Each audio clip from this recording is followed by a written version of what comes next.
I stood in the middle of Romano's Italian restaurant as my sister Amanda declared loudly for everyone to hear that I was no longer family because I refused to pay her husband Derek's gambling debts. The entire extended family applauded her announcement during what was supposed to be our father's birthday celebration. I felt humiliated and betrayed as relatives I had helped for years turned against me. 1 hour later, when the bill arrived, Amanda's credit card got declined.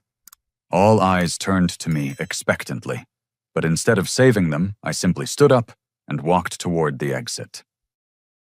Let me explain how I got to that moment of public humiliation.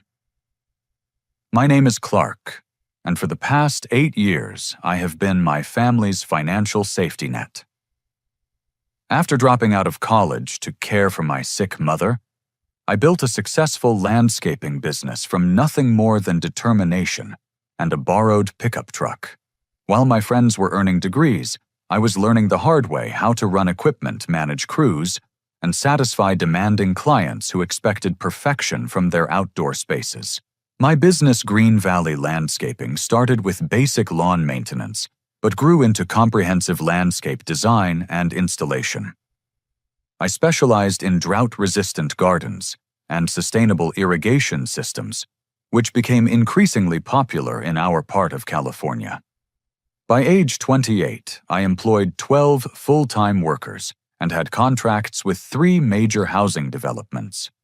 Success came through 16-hour workdays, calloused hands, and an unwavering commitment to quality that earned me referrals from satisfied customers. But success also made me the family's go-to person for financial emergencies. When Amanda wanted her dream wedding at the Ocean View Country Club, I wrote a check for $15,000 without hesitation. When my cousin Jessica needed money for nursing school after her parents lost their jobs, I covered her tuition for 3 semesters. Uncle Frank's cancer treatment required experimental therapy, not covered by insurance, so I paid the medical bills totaling $23,000. When Dad's auto repair shop struggled during the economic downturn, I quietly transferred money into his business account to keep the doors open and his employees paid. Each time I told myself this was what family did for each other. Mom had always taught us that blood was thicker than water, and helping family was not just an obligation, but a privilege. She died believing our family would always support each other through thick and thin. I honored her memory by living that principle, never expecting anything in return, except the knowledge that my loved ones were safe and secure.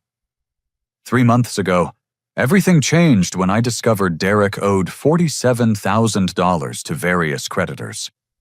Amanda came to my house on a Tuesday evening, tears streaming down her face, explaining that Derek had developed a serious gambling problem. She said he started with small bets on basketball games, but escalated to high-stakes poker and online sports betting. The debt included credit cards maxed out for cash advances, personal loans from multiple banks, and money borrowed from friends who were now demanding repayment. Amanda begged me to help, claiming Derek would lose his job at First National Bank if anyone discovered his financial troubles. She painted a picture of Derek as a good man who made mistakes but deserved a second chance. According to Amanda, Derek was ashamed and willing to do whatever it took to make things right. She assured me this was just a temporary setback and that Derek had learned his lesson about gambling. I offered to pay for professional gambling addiction treatment instead of simply covering the debts. There were excellent programs at facilities like Pine Grove Recovery Center, where Derek could get the help he truly needed. I explained that just paying off gambling debts without addressing the underlying addiction would likely lead to more gambling and larger debts down the road. Treatment was the responsible approach that would actually solve the problem rather than enabling it to continue. Derek reacted with explosive anger when Amanda presented my offer. He stormed into my office the next day, red-faced and shouting that he did not need therapy or counseling. Derek insisted he just needed one substantial loan to get even with his creditors, and then he would never gamble again. He claimed his gambling was under control and that his recent losses were just bad luck that would eventually turn around. Derek demanded I trust him as family and stop treating him like a child who needed supervision. When I held firm on my position about treatment, Derek accused me of being controlling and self-righteous. He said I was using my money to manipulate the family and make everyone dependent on my approval. Derek claimed I enjoyed being seen as the family savior and that I was prolonging his crisis because it made me feel important. His words stung because they twisted my genuine desire to help into something selfish and manipulative. The situation escalated when other family members began taking sides. Dad stopped returning my phone calls after Derek convinced him that I was being unreasonably stubborn. Jessica started making passive-aggressive comments about how some people forget where they came from once they become successful. Uncle Frank suggested I was judging Derek too harshly and should remember that everyone deserves forgiveness and second chances. Amanda launched a systematic campaign to portray me as selfish and uncaring. She told relatives that I was hoarding money while Derek suffered from stress and anxiety about his debts. She shared selective details about my business success, emphasizing my profits while downplaying the risks and hard work involved. Amanda painted Derek as a victim of circumstances beyond his control, and me as someone who could easily solve the problem, but chose not to out of spite. The pressure intensified when Amanda announced she was pregnant. She claimed the stress of Derek's financial troubles was affecting her health and potentially harming the baby. Family members began calling me directly pleading with me to help for the sake of my future nephew or niece. They argued that innocent children should not suffer because of adult disagreements, and that I had a moral obligation to protect my family's next generation. Tonight's dinner at Romano's was supposed to celebrate Dad's 62nd birthday, but I suspected it was actually an ambush. The invitation came from Amanda, who insisted we needed to gather as a family and work through our differences. She said Dad really wanted all his children and grandchildren together for his special day, and it would mean everything to him if we could put our disagreements aside for one evening. I arrived at Romano's at 7 o'clock, sharp, hoping we could actually enjoy a peaceful family meal. The restaurant buzzed with the typical dinner rush, energy families and couples enjoying their evening meals under warm lighting and the gentle hum of conversation. Our large table in the center dining room accommodated 12 family members with Dad at the head, wearing his favorite blue sweater and a genuine smile that reminded me why I loved family gatherings. But as the evening progressed, I noticed the coordinated way family members kept steering conversation toward financial responsibility and family loyalty. Tommy shared a story about helping his neighbor through a difficult time, emphasizing how good it felt to be generous when someone really needed help. Jessica mentioned how grateful she still was for educational support she had received, and how it changed her entire life trajectory. The comments felt rehearsed and pointed, each one designed to remind me of my capacity to help and the positive impact my generosity had made in the past. Dad nodded approvingly at each story, occasionally glancing at me with an expression that seemed to say he hoped I was listening and learning from these examples of proper family behavior. Amanda sat directly across from me, occasionally touching her still flat belly and talking about her hopes and dreams for the future.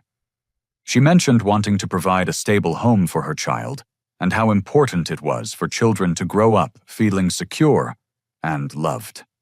Derek remained unusually quiet during most of these conversations, though I noticed him checking his phone frequently and occasionally stepping outside to take calls he described as work-related emergencies. The carefully orchestrated nature of the evening became clear when Amanda stood up during dessert, tapped her wine glass with a knife, and asked for everyone's attention.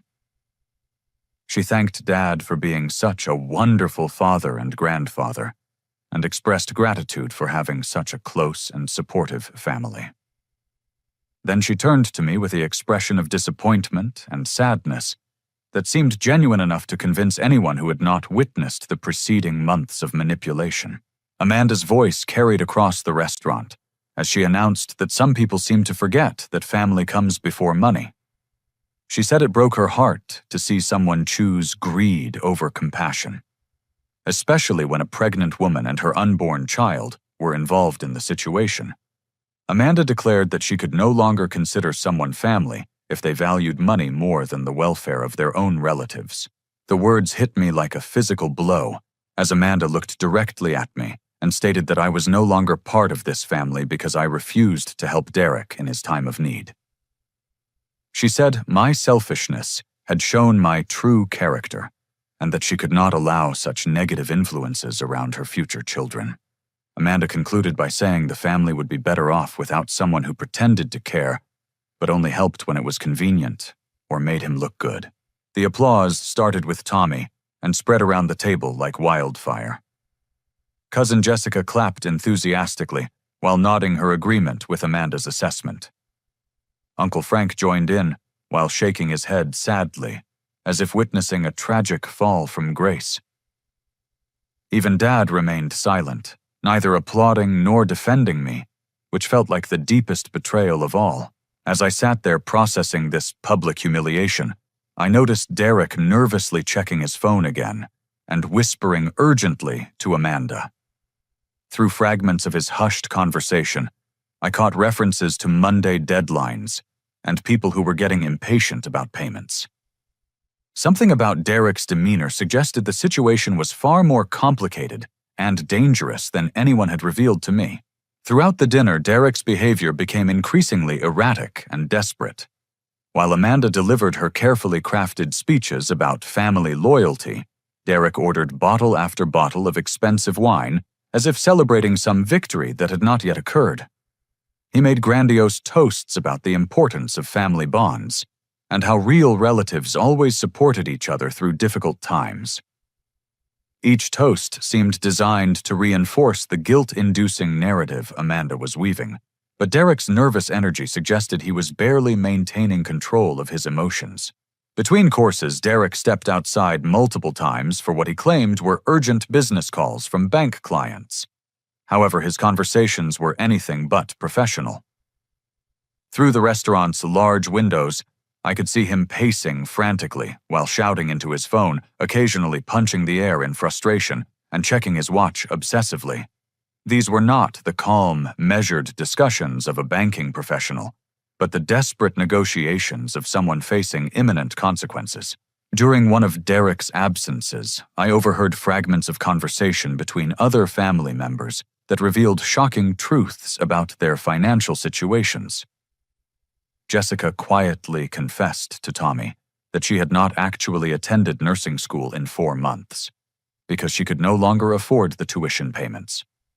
She had been working 3 part-time jobs at a coffee shop, retail store, and cleaning service to pay back money she had borrowed specifically to lend to Derek, thinking it was a short-term loan that would be repaid quickly.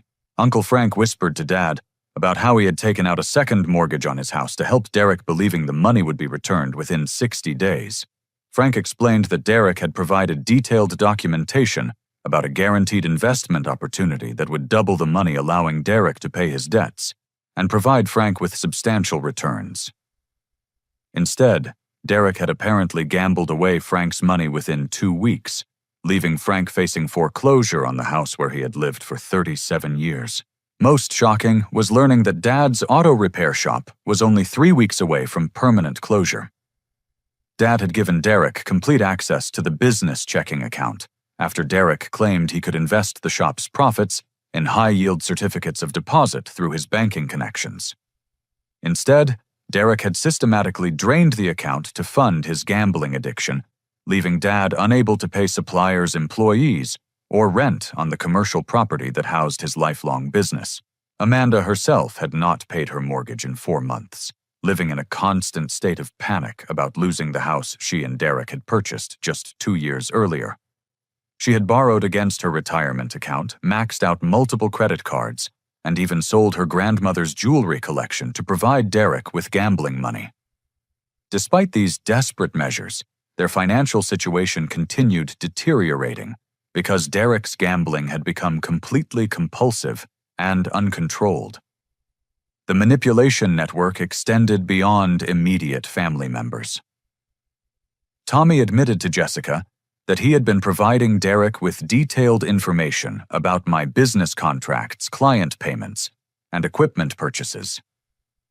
Derek had specifically requested this intelligence gathering, claiming he needed to understand my financial capacity to determine how much help I could realistically provide. Tommy thought he was helping facilitate a family reconciliation, not realizing he was participating in an elaborate scheme to extract money from me. During Derek's next phone call outside, I received an urgent text message from Luis, my business partner and foreman. He warned me that Derek had been calling our clients directly, telling them that I was experiencing serious financial difficulties and might not be able to complete their landscaping projects on schedule. 3 major contracts worth over $60,000 were now in jeopardy because clients were concerned about my company's stability and considering hiring alternative contractors to avoid potential problems. This revelation was particularly devastating because my business reputation was built on reliability and trustworthiness. Clients hired Green Valley Landscaping because they knew I would deliver exactly what I promised on time and within budget. Derek's interference was not just about money, but was actively sabotaging the professional relationships I had spent years building through consistent performance and integrity. When Derek returned from his latest phone call, his face was pale and sweaty despite the cool evening air. He immediately ordered another bottle of wine and began drinking more heavily than before, his hands shaking slightly as he poured. Derek's conversation became increasingly loud and inappropriate, making other restaurant patrons glance over at our table with expressions of concern and annoyance. Through Derek's increasingly careless phone conversations, I began piecing together the true scope of his gambling debts. The $47,000 Amanda had originally mentioned was apparently just the tip of the iceberg. Derek owed money to multiple bookmakers' online gambling sites and what sounded like less legitimate lending sources that charged extremely high interest rates and employed aggressive collection methods. One particular phone call revealed that Derek actually owed $138,000 to various creditors, including several organizations that were not traditional banks or credit companies. Derek's side of the conversation included references to extending deadlines, negotiating payment plans, and pleading for more time to secure funds from family sources. The desperation in his voice suggested these were not patient, understanding creditors, but people who expected immediate payment and had unpleasant consequences for those who failed to deliver. The most disturbing revelation came when Derek stepped into the restaurant's bathroom, and I overheard him on a call with someone he addressed as Mr. Castellano. Derek was explaining that he had a family member with substantial assets who would definitely cover the debt by Monday morning. He provided specific details about my business, including the estimated value of my equipment property and client contracts. Derek assured this Mr. Castellano that the money was essentially guaranteed because family pressure would force me to pay rather than see my relatives face serious consequences. As Derek concluded this call, he mentioned that tonight's dinner was specifically designed to secure my commitment to paying the debt. He sounded confident that the combination of public pressure, family guilt, and concern for Amanda's pregnancy would leave me no choice but to provide the necessary funds. Derek even laughed while describing how he had orchestrated the entire evening to manipulate my emotions and force my cooperation. When Derek returned to the table, I noticed Amanda watching him with an expression that wasn't love or partnership, but fear. Her occasional touches to her belly seemed less like protective maternal gestures and more like nervous habits of someone under tremendous stress. When Derek leaned over to whisper in her ear, Amanda flinched slightly and nodded quickly, as if agreeing to instructions rather than receiving affectionate comments. The most shocking revelation occurred when Amanda excused herself to use the restroom, and I followed to check on her well-being. In the hallway outside the bathrooms, Amanda broke down completely and admitted that the pregnancy announcement from last month had been Derek's idea, not a genuine medical condition. She explained that Derek had convinced her to fake the pregnancy as emotional leverage to force my cooperation, arguing that family members always rallied around expectant mothers and unborn children. Amanda showed me the fake pregnancy padding she had been wearing under her loose-fitting dress, explaining that Derek had purchased it online and insisted she wear it to family gatherings to maintain the deception. She was terrified about what would happen when people expected to see a growing belly and eventually demanded to meet a non-existent baby. Derek had assured her they would figure out a solution to that problem after they secured the money to pay his debts. Through her tears, Amanda revealed that Derek had been emotionally and financially abusing her for months. He controlled all their bank accounts, monitored her spending, and threatened to leave her penniless and homeless if she refused to help him manipulate our family. Derek had convinced Amanda that his gambling debts were somehow her fault for not being supportive enough of his investment strategies, and that she owed him complete loyalty and assistance in securing funds from any available source. Amanda also confessed that Derek had been giving her pills to help her stay calm during stressful family interactions. She showed me a small bottle of pills Derek claimed were herbal supplements for anxiety, but the labeling looked suspicious and unprofessional. Amanda said the pills made her feel disconnected and compliant, which Derek claimed was necessary to help her handle the pressure of their financial situation without breaking down in front of family members. The final piece of Derek's elaborate deception became clear when Amanda admitted that Derek knew the owner of Romano's restaurant and had specifically chosen this location for tonight's confrontation. Derek had arranged for our large table in the center of the dining room to ensure maximum visibility for what he expected would be my public capitulation to family pressure. He had even instructed the restaurant staff to make the evening memorable and provide excellent service, because he anticipated celebrating a major financial breakthrough. Most disturbing was Amanda's revelation that Derek had invited a reporter from the local newspaper to be present at the restaurant tonight. Derek expected that after I agreed to pay his debts, the family would have a touching reconciliation that would make a heartwarming human interest story about the power of family love and forgiveness. The reporter was supposed to witness and document Derek's redemption and our family's triumph over adversity through unity and sacrifice. Instead, Derek's carefully orchestrated plan was about to collapse spectacularly, and I was finally beginning to understand the full extent of his desperation and manipulation. Using my phone discreetly under the table, I began researching Derek's claims about his employment and financial situation. A quick search of the First National Bank employee directory revealed that Derek's name had been removed from their staff listings. Further investigation through professional networking sites showed that Derek's employment status had changed to seeking new opportunities approximately 2 months ago, contradicting his claims about still working at the bank and needing to protect his professional reputation. This discovery led me to investigate deeper into Derek's recent activities.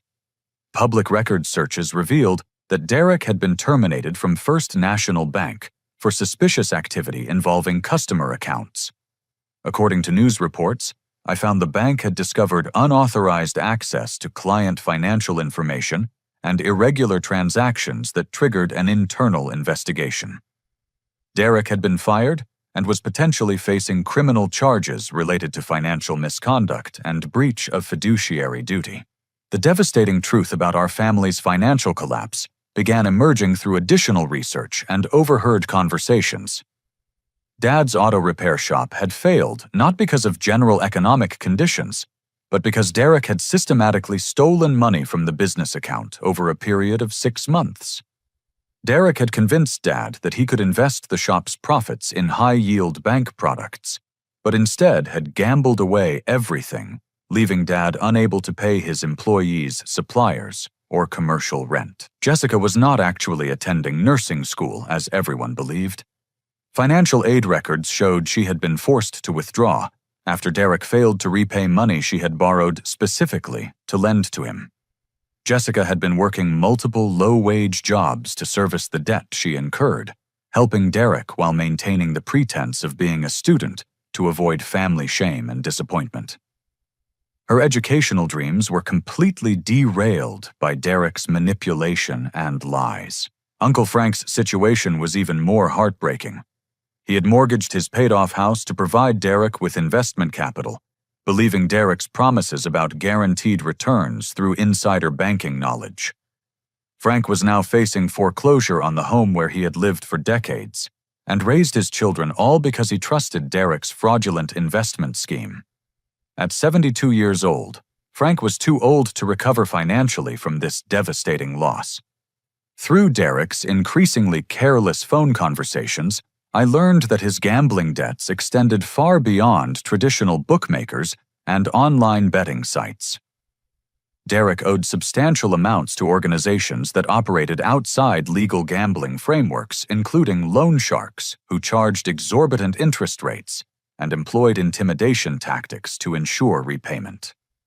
These were not patient creditors who would accept payment plans or negotiate reasonable terms, but dangerous people who expected full payment immediately and had serious consequences for those who failed to deliver.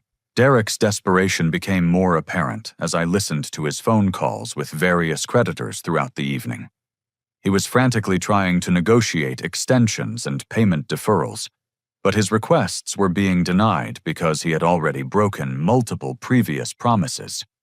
Some creditors were demanding immediate payment of principal plus accumulated interest and penalties, which had increased the total debt far beyond the original borrowed amounts. The most alarming revelation came when I overheard Derek's conversation with someone he called Mr. Torino, who was apparently the most dangerous of his creditors. Derek was pleading for additional time while assuring this person that he had secured a family member with substantial assets who would definitely cover the entire debt. Derek provided specific details about my business, including my equipment value property assets and annual revenue, essentially using my success as collateral for his gambling debts without my knowledge or permission.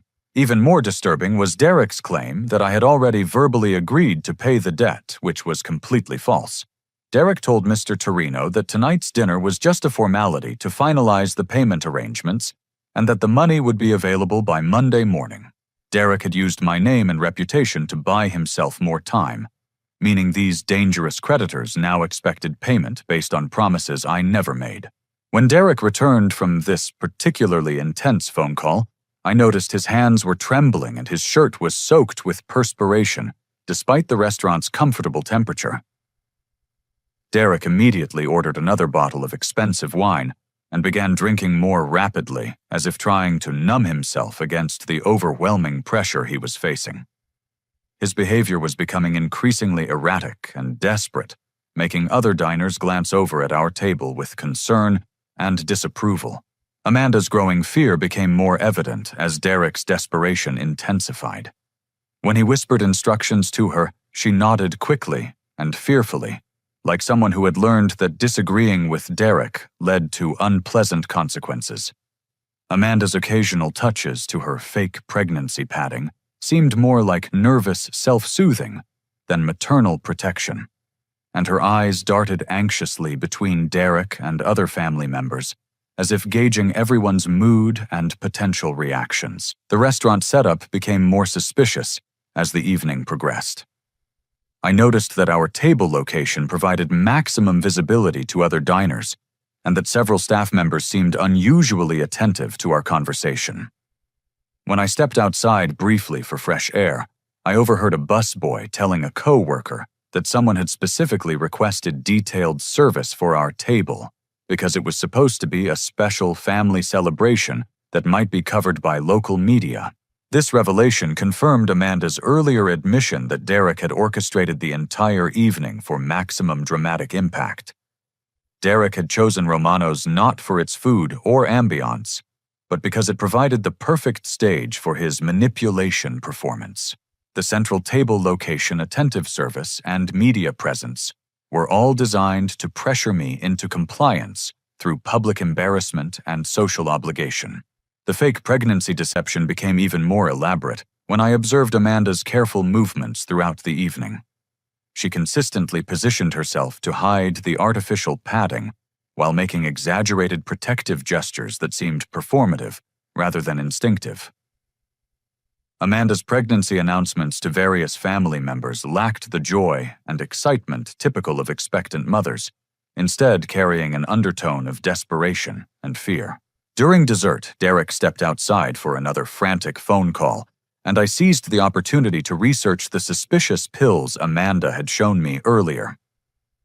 Using prescription drug identification websites, I discovered that the pills Derek claimed were herbal anxiety supplements were actually prescription sedatives typically used for severe psychiatric conditions. These medications required doctor supervision and could cause dependency, cognitive impairment, and dangerous interactions with alcohol. This discovery revealed another layer of Derek's abuse and manipulation. He had been drugging Amanda to keep her compliant and cooperative, while he executed his elaborate scheme to extract money from our family. The pills explained Amanda's unusual passivity and her willingness to participate in obviously unethical deceptions, like faking pregnancy, and publicly humiliating me at a family gathering. When Derek returned from his latest phone call, his face was ashen, and his movements were shaky and uncoordinated. He had apparently received news that made his situation even more desperate, because he immediately began drinking heavily and making increasingly inappropriate comments about family loyalty and financial obligations. Derek's behavior was drawing negative attention from other restaurant patrons and creating an uncomfortable atmosphere for everyone at our table. The most shocking revelation occurred when I overheard Derek's whispered conversation with the local newspaper reporter who had been dining alone at a nearby table. Derek was explaining that the story had changed from a family reconciliation to something potentially more dramatic and newsworthy. Instead of documenting my generous support for family members in crisis, the reporter might witness a family being torn apart by greed and selfishness, which could make an even more compelling human interest piece. Derek actually seemed pleased about this alternative narrative, suggesting that negative publicity about my refusal to help family might pressure me into compliance after the fact. He mentioned that business owners were particularly vulnerable to bad publicity, and that community shame might accomplish what family guilt had failed to achieve. Derek was so desperate that he was willing to destroy my reputation and business relationships to force my cooperation with his scheme. As the evening reached its climax, I realized that Derek had systematically lied to everyone about everything. His employment status, debt amounts, gambling addiction, severity, family financial situations, and even his relationship with Amanda were all based on deception and manipulation. Derek had created an elaborate web of lies that had trapped our entire family in financial and emotional crisis, while he pursued his gambling addiction without any regard for the consequences to others.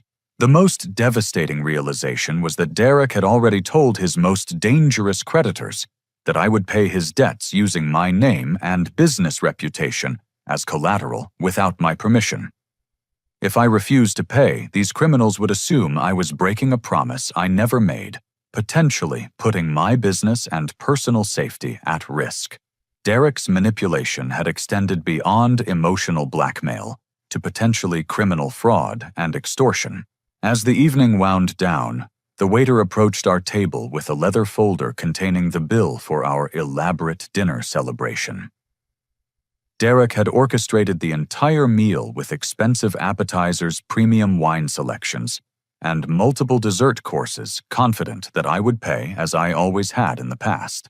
The total came to $847, a significant amount that reflected Derek's assumption about my continued willingness to cover family expenses, regardless of the circumstances. Derek made a show of reaching for his wallet while simultaneously pushing the bill toward Amanda, as if they were going through the motions of attempting to pay before inevitably turning to me for rescue. Amanda fumbled through her purse with exaggerated concern, pulling out her credit card, while expressing hope that their account had sufficient funds to cover such a large expense. Their performance was clearly rehearsed, designed to create the impression that they were trying to be responsible before reluctantly accepting my financial assistance. When Amanda handed her credit card to the waiter, Derek continued making conversation about the lovely evening and how wonderful it was to have family together for Dad's special birthday celebration. He thanked everyone for coming and mentioned how these gatherings were so important for maintaining family bonds and creating lasting memories. Derek's cheerful demeanor contrasted sharply with the underlying tension and desperation I had observed throughout the evening. 5 minutes later, the waiter returned with an apologetic expression and quietly informed Amanda that her credit card had been declined due to insufficient funds.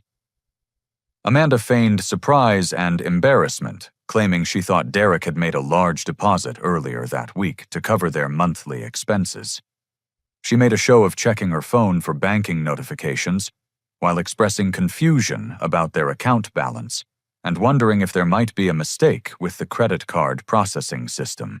Derek immediately offered his own credit card as an alternative, maintaining the pretense that they were capable of handling their financial obligations without assistance.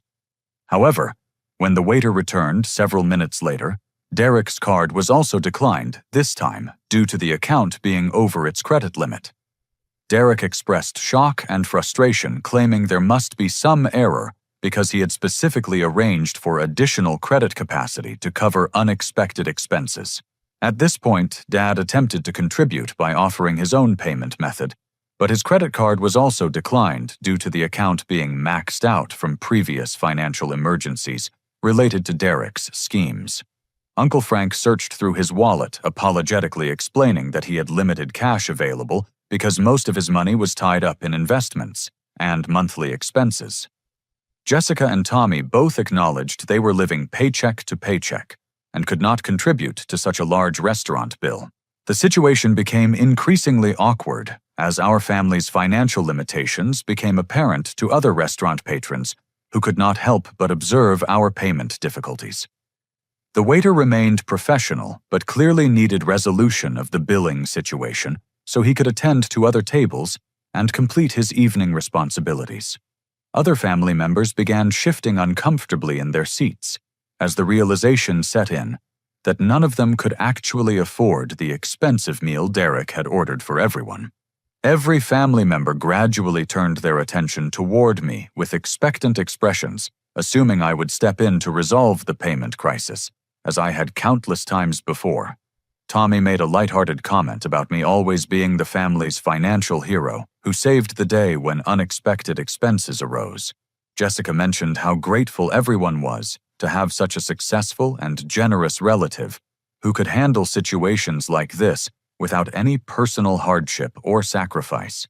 Even the waiter began looking in my direction expectantly, apparently having been informed by Derek that I would ultimately be responsible for settling the bill. Derek had clearly anticipated this exact scenario and prepared everyone to expect my intervention when other payment methods failed. The entire evening's events seemed designed to create this moment of maximum pressure and social obligation. Derek's nervous energy intensified as he realized his carefully orchestrated plan was not proceeding as expected. He began making more direct appeals for my assistance, mentioning how family members always helped each other during temporary financial difficulties and how these situations were opportunities to demonstrate love and commitment to family relationships. Derek suggested that successful family members had moral obligations to help less fortunate relatives, especially during special occasions like birthday celebrations. Amanda joined Derek's appeal by referencing her pregnancy and the stress that financial uncertainty was causing during what should be a joyful time in her life. She mentioned concerns about the baby's health and development if she continued experiencing anxiety about money and family conflicts. Amanda suggested that resolving the immediate payment issue would allow everyone to focus on more positive topics, like planning for the baby's arrival and strengthening family relationships for the next generation. Dad remained conspicuously silent during these appeals, neither supporting nor opposing the family's expectations that I would pay the bill. His silence felt like a betrayal, because it suggested passive acceptance of the manipulation and emotional blackmail being directed toward me. Dad's lack of intervention or defense made the situation feel like a coordinated family ambush designed to force my compliance through social pressure and guilt. The restaurant atmosphere became increasingly tense as other diners began noticing our table's payment difficulties and extended discussion about financial responsibilities. The waiter made several polite attempts to expedite the billing resolution, clearly needing to clear our table for other customers and complete his evening tasks. Other staff members occasionally glanced over at our situation with expressions of concern and impatience. Derek's desperation became more apparent as he realized his manipulation tactics were not achieving their intended results. He began making veiled threats about the consequences of family members abandoning each other during crisis situations. Derek mentioned how disappointed and hurt certain people would be if family loyalty was not demonstrated when it mattered most. His comments carried undertones of potential retaliation or punishment for those who failed to meet family expectations and obligations. As the tension escalated, I had a moment of complete clarity about the pattern of enabling behavior that had defined my relationship with my family for years. Every time I rescued them from financial difficulties, I prevented them from learning to solve their own problems and face the natural consequences of their decisions. My generosity had created a system of dependency and entitlement, where family members made irresponsible choices, knowing I would ultimately pay for their mistakes. Amanda made one final emotional appeal, crying about the potential loss of her home, her fears about raising a child in poverty, and her desperate need for family support during the most vulnerable time in her life. She begged me to remember our childhood bond and all the happy memories we shared growing up together.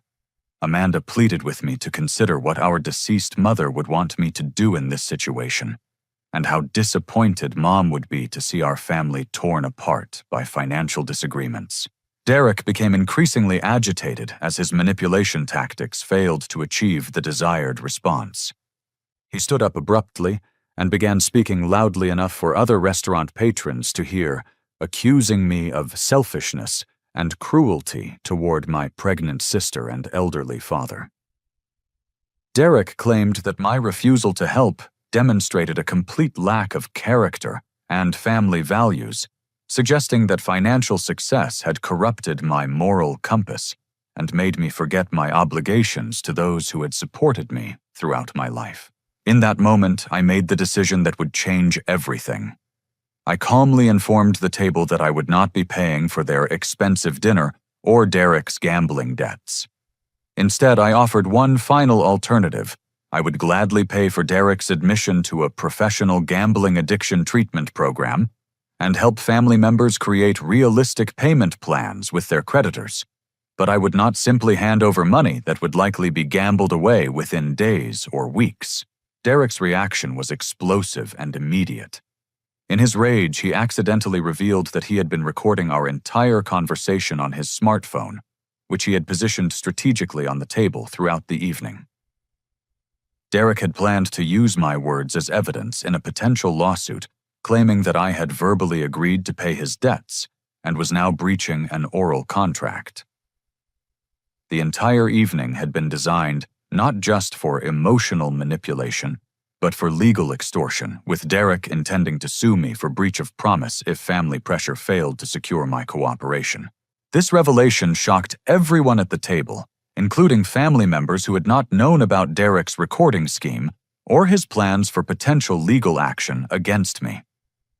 The discovery that Derek had been secretly documenting our private family conversation for possible use in litigation demonstrated a level of premeditation and manipulation that went far beyond desperate gambling addiction into calculated fraud and extortion.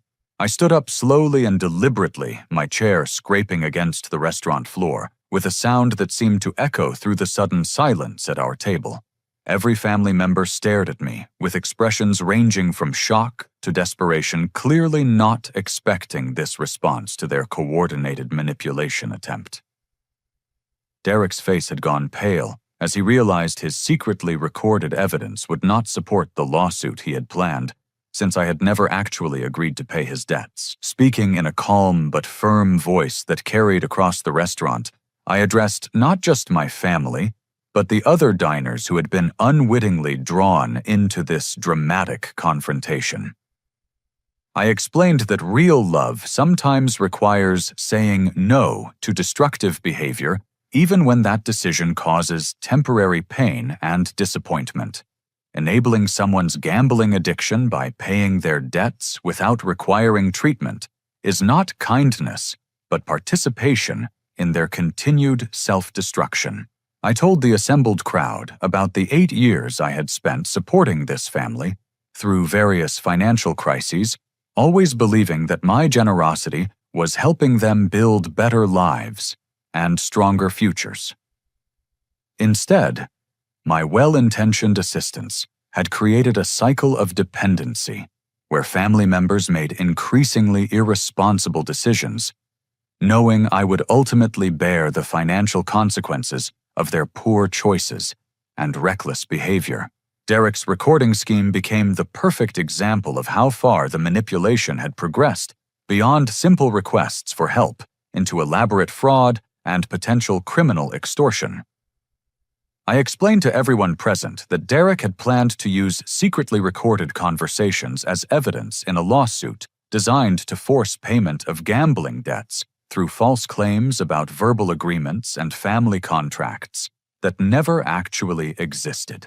The revelation about Amanda's fake pregnancy created audible gasps from nearby tables as I gently but clearly explained how Derek had convinced my sister to wear artificial padding and lie about expecting a child in order to manipulate my emotions and force my financial cooperation. Amanda's shame was evident as she could not deny the accusation, instead looking down at the table, while other family members stared at her in shock and disbelief. I described Derek's systematic theft from Dad's auto repair shop, his lies about employment status, and his deception regarding the true amount of his gambling debts, which totaled over $130,000, rather than the $47,000 originally claimed. Family members began realizing the extent to which Derek had manipulated and lied to all of them, not just to me. Speaking directly to the newspaper reporter Derek had invited to document what he expected would be my capitulation.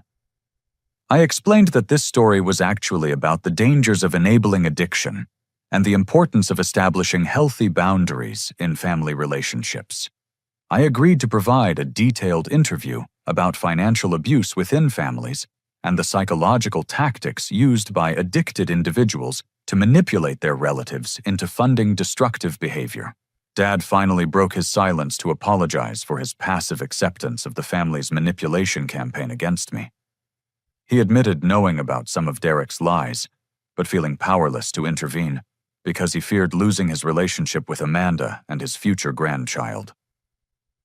Dad expressed regret for prioritizing family harmony over honesty and accountability, acknowledging that his silence had enabled Derek's escalating manipulation and abuse. Jessica tearfully confessed that Derek had threatened to destroy her credit rating and prevent her from returning to nursing school if she did not participate in gathering information about my business and personal finances. She revealed that Derek had promised to pay her student loans if I agreed to cover his gambling debts, creating a pyramid scheme where everyone's financial recovery depended on my compliance with his demands. Uncle Frank admitted that Derek had been systematically borrowing money from him for months, always promising quick repayment through guaranteed investment opportunities that never materialized. Frank realized he had lost his life savings and family home because he trusted Derek's lies about banking expertise and insider investment knowledge that was completely fabricated. Tommy acknowledged his role in providing Derek with detailed information about my business operations and client contracts, initially believing he was helping facilitate family reconciliation, but actually participating in intelligence gathering for Derek's manipulation campaign. The guilt and shame on Tommy's face showed he finally understood how his actions had contributed to the family's betrayal of my trust and generosity. Before leaving, I clearly stated my new boundaries and conditions for any future family relationships. I would gladly help family members who genuinely wanted to improve their lives through education treatment or legitimate business planning, but I would never again enable addiction or pay for the consequences of irresponsible financial decisions. Family members who wanted my support would need to demonstrate commitment to positive change through their actions, not just their promises. I left my business card on the table and told them they could contact me when they were ready for real help, rather than just money. I emphasized that genuine assistance meant supporting their efforts to solve problems, not solving problems for them while they continued making the same mistakes repeatedly. Recovery from addiction and financial irresponsibility required personal accountability and sustained effort, not just an injection of cash to postpone consequences. Derek became increasingly unhinged as he realized his elaborate scheme was collapsing completely. He began threatening to sue me for abandonment defamation and breach of family obligations, while simultaneously trying to convince other family members that I was the real villain in this situation. Derek's desperation made him alternate between rage and pleading, creating a disturbing display that demonstrated the full extent of his emotional instability and manipulation tactics. Restaurant security approached our table as Derek's behavior became disruptive to other diners and potentially threatening to staff and customers. Derek was shouting about family betrayal and financial revenge, while making wild gestures that knocked over wine glasses and disturbed nearby tables. The professional calm of the restaurant environment had been completely destroyed by Derek's inability to accept that his manipulation campaign had failed. As I walked toward the exit, Amanda suddenly collapsed and began convulsing, creating immediate medical emergency that required paramedic response. The pills Derek had been giving her to keep her compliant during family gatherings were actually powerful prescription sedatives that could cause dangerous reactions, especially when combined with alcohol. Amanda's medical crisis provided dramatic evidence of Derek's willingness to drug and abuse family members to maintain control over his schemes. Derek's panicked reaction to Amanda's collapse revealed his knowledge that the pills he had provided were dangerous and potentially illegal. His immediate attempt to dispose of the pill bottle and deny any involvement in Amanda's condition demonstrated consciousness of guilt and potential criminal liability for drugging someone without their informed consent or medical supervision. The newspaper reporter's story would now focus on domestic abuse, addiction, manipulation, and the criminal behavior of someone who was willing to drug family members and commit fraud to fund his gambling addiction. Instead of the family reconciliation story Derek had planned, the media coverage would expose his systematic abuse and manipulation of relatives who trusted and loved him.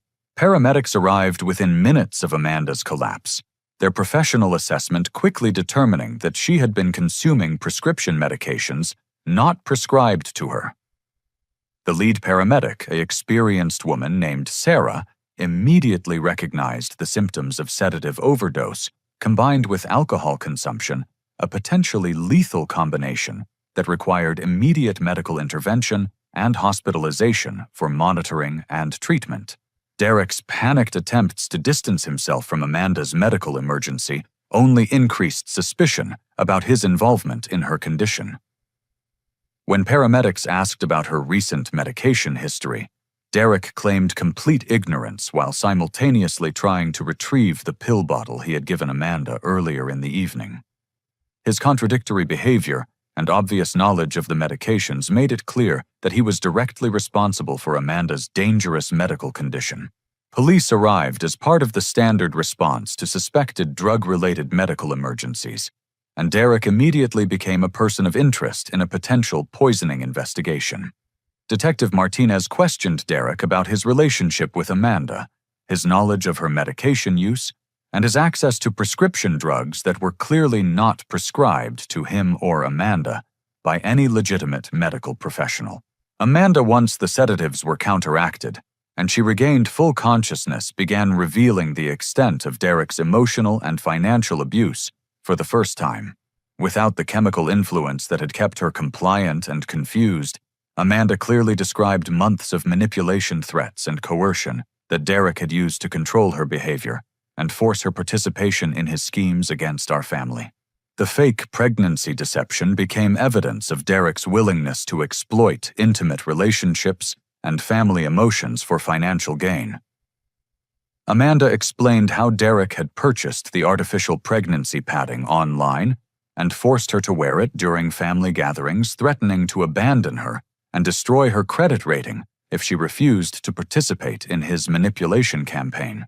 Police discovered that Derek faced potential charges not only for drugging Amanda without consent, but also for fraud related to his use of my name and business reputation as collateral with dangerous creditors.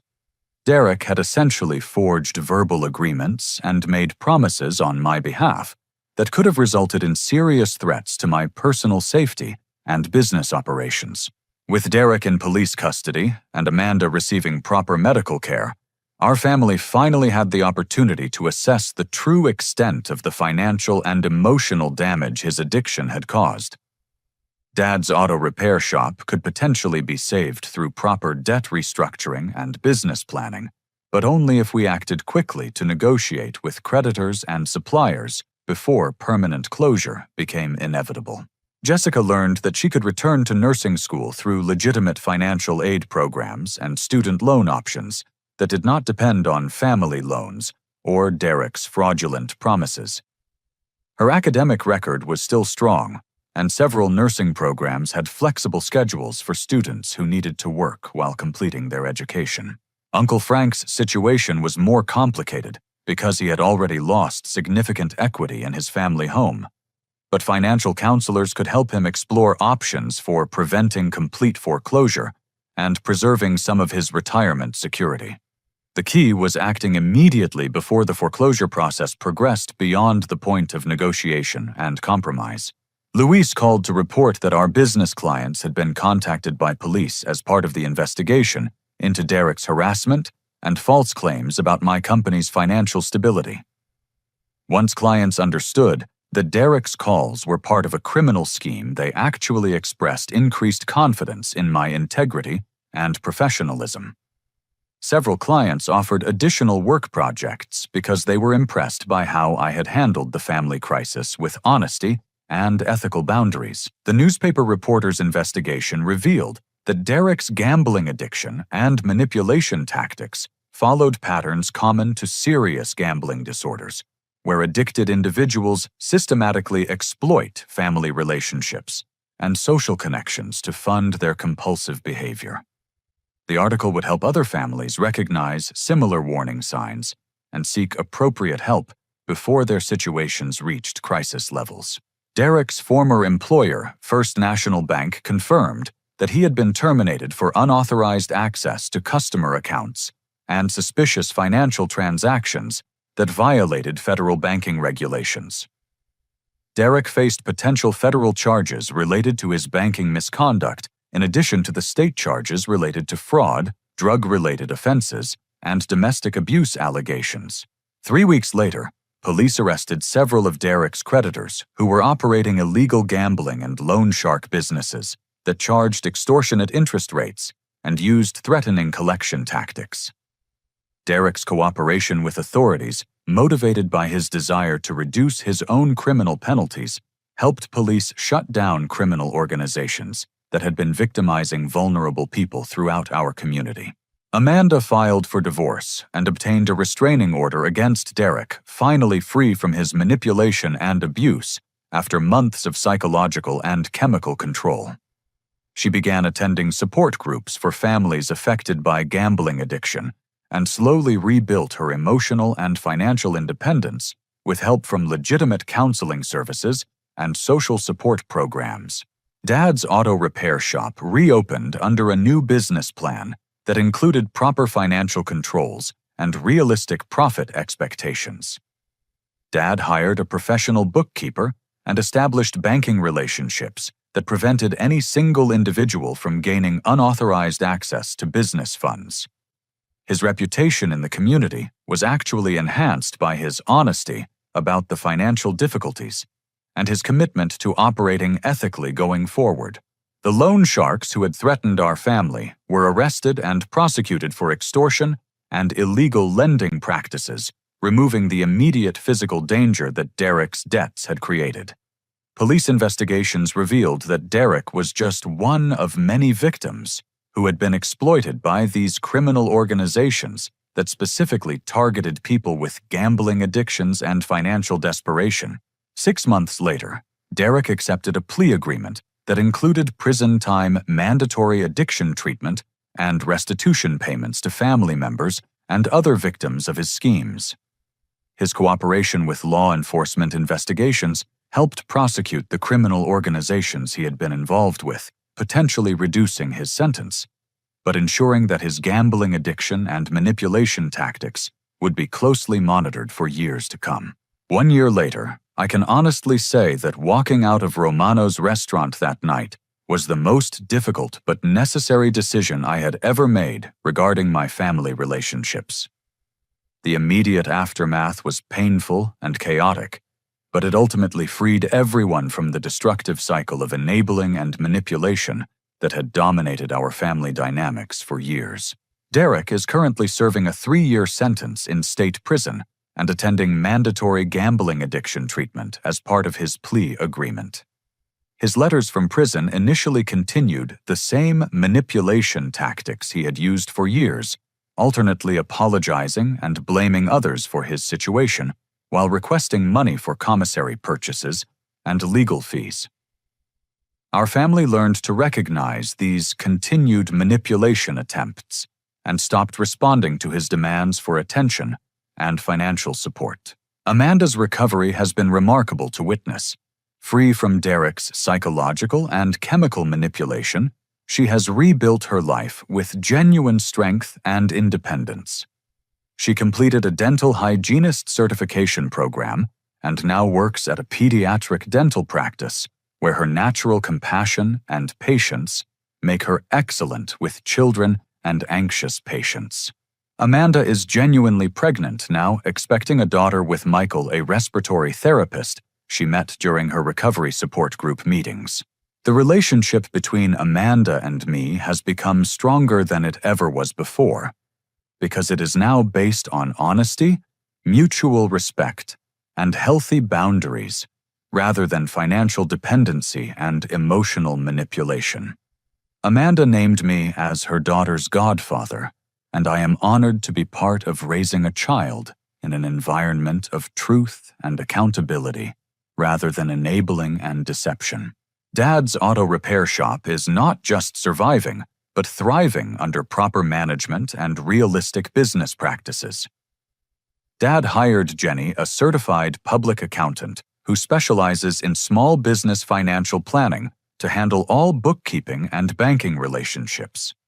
The shop now operates with transparent financial controls that prevent unauthorized access while maintaining the personal touch and quality service that made Dad successful for decades. Dad and I rebuilt our relationship through honest conversations about the years of enabling behavior and financial rescues that had prevented him from developing sustainable business practices. He expressed genuine gratitude for my refusal to continue the cycle of dependency, acknowledging that my tough love ultimately saved his business and taught him valuable lessons about accountability and proper financial management. Jessica returned to nursing school through legitimate financial aid and scholarship programs, graduating with honors and accepting a position at the Regional Medical Center's emergency department. She loves the fast-paced environment and finds great satisfaction in providing care during medical crises. Jessica paid me back every dollar she had borrowed, even though I told her it was not necessary, because taking responsibility for her debts was important for her own sense of integrity and independence. Uncle Frank was able to keep his house through a mortgage modification program that reduced his payments to affordable levels while allowing him to rebuild his retirement savings slowly but steadily. Frank now volunteers with a non-profit organization that helps elderly people avoid financial scams and predatory lending schemes, using his painful experience with Derek's manipulation to help protect other vulnerable seniors from similar exploitation. My landscaping business expanded significantly because my reputation for integrity and ethical behavior attracted clients who valued trustworthiness and reliability. Several major commercial developments hired Green Valley Landscaping specifically because they learned about my principled stand during the family crisis and wanted to work with a contractor who demonstrated strong moral character under pressure. Luis and I opened a second office to handle increased demand from clients throughout the region. We now employ 22 full-time workers and have contracts with municipal governments, school districts, and healthcare facilities that require sustainable landscaping solutions. Our success stems from consistent quality work and honest business practices that clients can depend on completely. I became an advocate for families dealing with gambling addiction and financial abuse, speaking at community centers and working with financial counselors to help other families recognize manipulation patterns and establish healthy boundaries. Many people have shared stories remarkably similar to my own experience, confirming that Derek's tactics are common among individuals with serious gambling addictions. The support groups I facilitate focus on helping family members distinguish between genuine assistance and enabling behavior that perpetuates destructive patterns.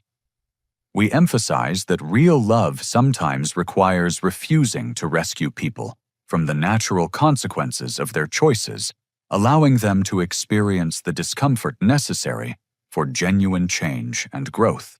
Amanda attends these support group meetings, regularly sharing her story of recovery from both addiction-related abuse and the enabling behaviors that allowed Derek's manipulation to continue for so long.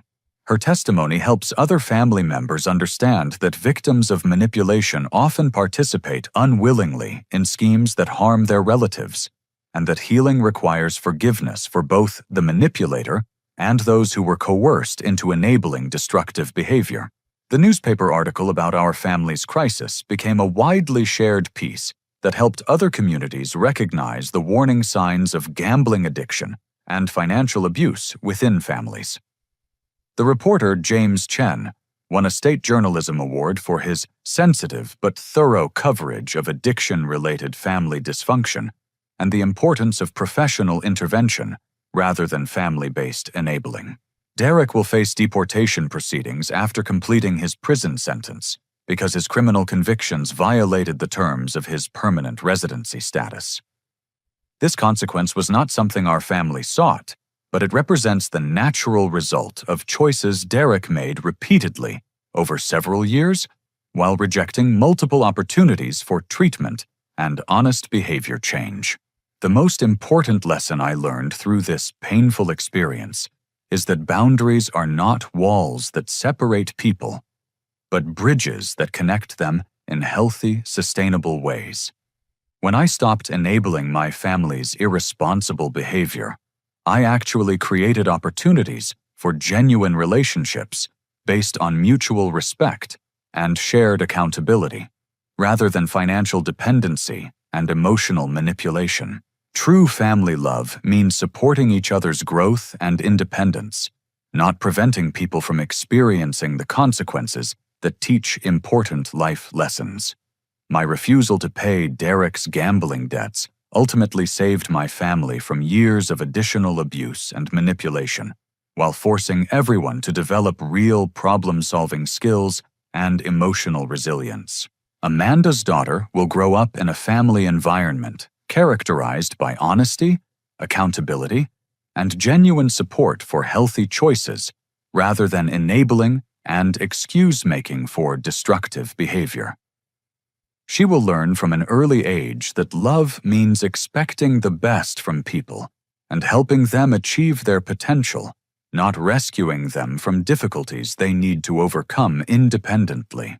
The weekly family dinners we now enjoy are completely different from the tense, manipulative gatherings Derek orchestrated when he was controlling our family dynamics. We share both struggles and successes, honestly offering emotional support and practical advice while respecting each other's independence and decision-making autonomy. Have you ever found yourself in a situation where family members expected you to sacrifice your financial security to enable their poor choices?